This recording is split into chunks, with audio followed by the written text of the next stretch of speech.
And moving to the Middle East, Hezbollah says it launched its largest ever air operation against Israel on Sunday. The Lebanon-based group sent successive explosive drones at an Israeli military intelligence base atop Mount Hermon in the Golan Heights. Meanwhile, the Israeli military said that its air defenses successfully intercepted several aerial targets that crossed from Lebanon.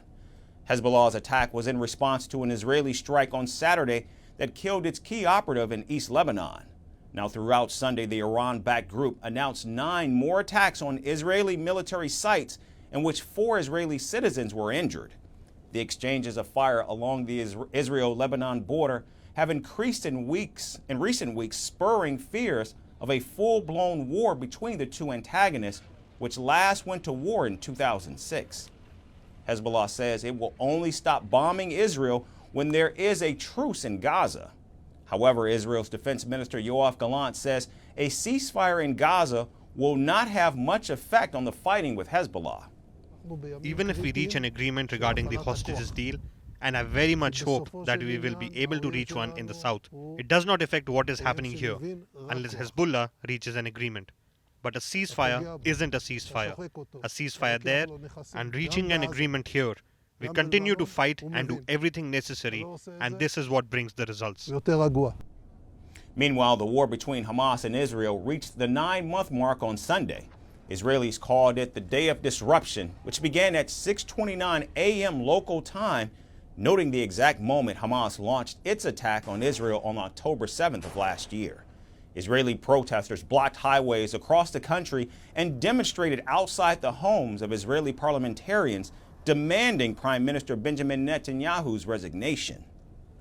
Most of the citizens here resist the government, don't support the government, and we feel like our leaders don't represent who we really are.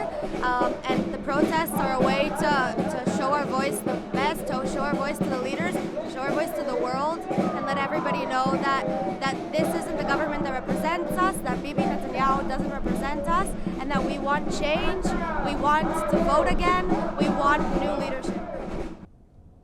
And near the border with Gaza, Israelis released 1,500 yellow and black balloons to symbolize those who were killed or captured by Hamas. Fortunately, our Prime Minister is very weak and caring only about himself and staying out of jail, and that's why his government, supposedly, but nothing for the country and obviously nothing for the hostages. And he have a deal right now, and he's giving the right-winger, very minority part of his government to controlling. Meanwhile, Netanyahu has said that any truce with Hamas must allow Israel to continue fighting in Gaza until its goal is achieved, which is essentially eliminating the Palestinian group. So with the risk of an all-out war with Hezbollah and pressure mounting domestically, Netanyahu is finding it increasingly difficult to achieve his goals in Gaza.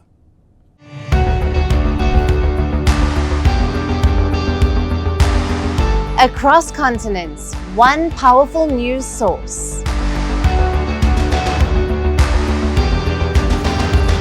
Bringing you diverse perspectives on the issues that matter.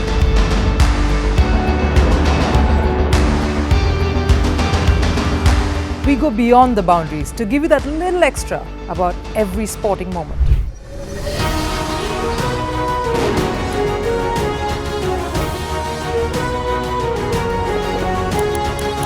So thank you for making First Post 5 million strong. We're counting on your support, and you can trust us to bring you the news unfiltered and unvarnished.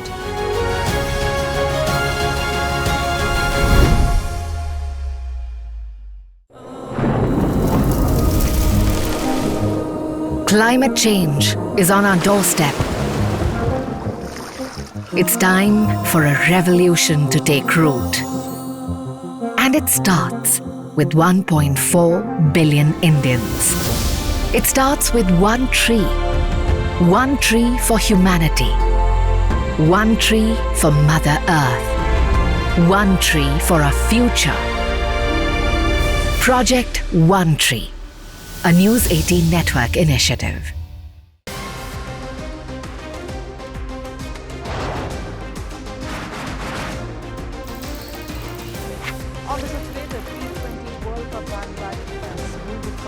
Western